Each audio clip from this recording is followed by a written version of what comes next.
Yeah, well, alcohol is an extraordinarily pernicious drug. And if you're inclined towards it, you can be inclined towards it because you're sensitive to its anxiety-reducing properties, or you can be sensitive to it because it enhances social communication, or because it produces a psychomotor high like cocaine, or all of those at once. And alcohol is a really bad drug. You know, 50% of murders take place in an alcohol-fueled environment. Either the victim or the perpetrator or both is drunk. It's almost the sole cause of domestic abuse. It's almost the sole cause of so-called date rape. If you dig into criminal behavior deeply enough, well, hell, you don't have to dig much at all before you find alcohol. It's also the only drug we know that actually makes people more aggressive. So yeah, alcohol's bad news, and it can turn perfectly good people into quite the impulsive and dim-witted monsters. You know, I've watched too, as I've gone around the world, I've met very, very many people in many, many social occasions, and because I don't drink anything at all now, if I go out and watch people drinking, it makes everybody stupid and fuzzy-minded. And you know, the problem is when you're drinking, you think you're cool, but you know, you have those same delusions that Homer Simpson's friend Barney had when he was drinking, that you're this kind of, you know, elegant and sophisticated comedian. And people do esteemable things. It's like, yeah, well, you want to figure out something that you're doing with your life that's worth not getting drunk and screwing up. Yeah. Right. Because that's fun. Yeah, you want to have something on the other side of that teeter-totter that has some value to you. You bet. And so that you can think, no, I'm not going to get drunk and screw that up. Right. Because, you know, you might say, well, why do people drink too much? It's like, if you like alcohol, that's a stupid question. Yeah. Right. It's like, why do people drink too much? Well, because it's great. Yeah. You know, it's like, okay, so why stop? Well, you do stupid things when you're drunk. You hurt yourself. You compromise your health. It's really hard on the people around you. You tend to turn into a liar, and it screws up your life. Yeah. It's like, yeah, but it's pretty fun. Yeah, well, it is. But you need something better than that. And what's better isn't being straight and not making mistakes. It's like, that's all prohibition in some sense. What's better is, no, you need an adventure, man. You need to get out there and have something to do. Yeah. And something worth waking up for. And that's the substitute for the addiction. Actually, the addiction is the substitute for that, if truth be known. Oh, I mean, there's something kind of, I don't know, the bar scene, the heavy drinking scene, there's something kind of edgy about it, you know, and something kind of adventurous about it. And, you know, you see that, it's kind of dramatized in people like Tom Waits, who's got that real hard edge, or Johnny Cash, or people, hard-living guys. You know, guys with 6 or 7 livers in them. Yeah, exactly. Yeah, well, there's something kind of romantic about that. Yes. And fair enough, you know, but well, then what that means is you have to build something like that into your own life. So maybe you need to you know, take an adventurous trip now and then. You got to have something there that's edgy to replace that. I'm sure this must have happened when you decided to stop drinking. You must have thought, this isn't good. I'm not going to be funny anymore. I thought that. I thought there was going to be ramifications. Yeah. Okay, and so what were they? What did you foresee happening? I thought I wouldn't be funny. I thought that people wouldn't like me. I thought that I wouldn't be able to meet girls if I wasn't drinking or you know, or having drugs or.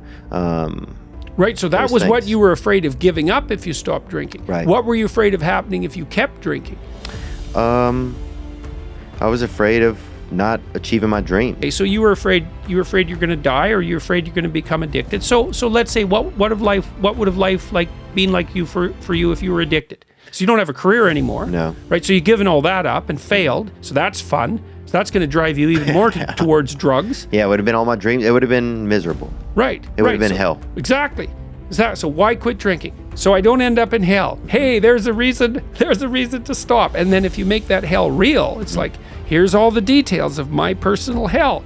Yes, let's avoid that. Right. So then you have something to run the hell away from. Right. So now you have something towards and something to run away from. And I'll say this too, if there's any young men or women out there who are listening to Jordan feeling like, well, I don't know if, you know, if I start doing something different, like my friends are going to act a certain. Yeah, they are. They are. Yeah. You're also going to find out who your friends are. Yeah. Because if you're starting to put your life together and you have friends that object, those are not friends. A friend is someone you can tell bad news to. And they won't tell you why you're an idiot, and they won't interfere with your suffering. They'll just listen, and maybe they'll suffer along with you. Okay, so you can tell bad news to them, and they won't tell you some worse thing that happened to them. They'll listen, and they'll suffer along with you. But a friend is also someone you can tell good news to. And the friend will say, wow, in this vale of tears, something good happened to you. Great, man. Congrats. I'm wonderful. It's rare. It's unlikely. Good for you. I hope 10 more things like that happen. And they're not envious, and they're not jealous, and they're not one-upping you. If you're trying to get your life together and your friends get in the way, that's actually real useful for you, because you've now identified who your friends aren't. Where am I going to be in 5 years? I know where, because I've watched this with people. You're going to be just like you are now, except a lot more of what's good about you is going to be gone, and a lot more of what's terrible is going to be amplified. And you're going to be like, in 5 years, you're going to be 10 years older instead of 3 years older. Yeah. Right. And because it kills your spirit somehow. Oh, man. Yes. One of the things that's really freeing to understand is that you're screwed no matter what you do. There's no secure path forward. Give it up. It's risk everywhere. You think, oh my God, that's terrible. It's like, yes, except for two things. You can pick your risk. That's the first thing. So you get to pick your poison. That's something. And second, you're a lot tougher than you think. So even though there's risk everywhere, if you confront it forthrightly, what you'll find is that you can actually handle the risk. And that's the security. That's beautiful. And there's so much growth to be had right there when you realize how much, like there were times I was like, man, I could never be a sober person because I'm afraid of, I can't communicate with women, or I'm afraid to, stand around in a circle with tough guys without having like a beer in my hand, or like all these little crutches, I can't. And then I remember when I got like 90 days sober, I was just like, holy shit, man. Like, it was like the first time I'd ever done something like for myself, Yeah. And it just, man, it felt unprecedented. Yeah. Alcohol really is a good drug for coping with anxiety. That's why people use it. So it does two. If you really like alcohol, it does two things to you. So that's one thing. It makes you more enthusiastic and more full of positive emotion. And the second thing it does is reduce anxiety. Yeah. And so if you are a bit more socially anxious, and you also have that positive response to alcohol, which everyone doesn't have, by the way, then it's a great drug. But the problem is, it's a great drug for the moment. Right. It's like, yeah. So alcohol has exactly that effect. It is a great anti-anxiety drug, but it does stop you, and you said it stopped you from learning the skills that you need in a social circumstance to be able to cope with that. So then it actually stops you from dealing with the anxiety. You don't have to learn how to overcome it. That's not good. Yeah. If we had to make a bad drug legal, the worst choice was alcohol.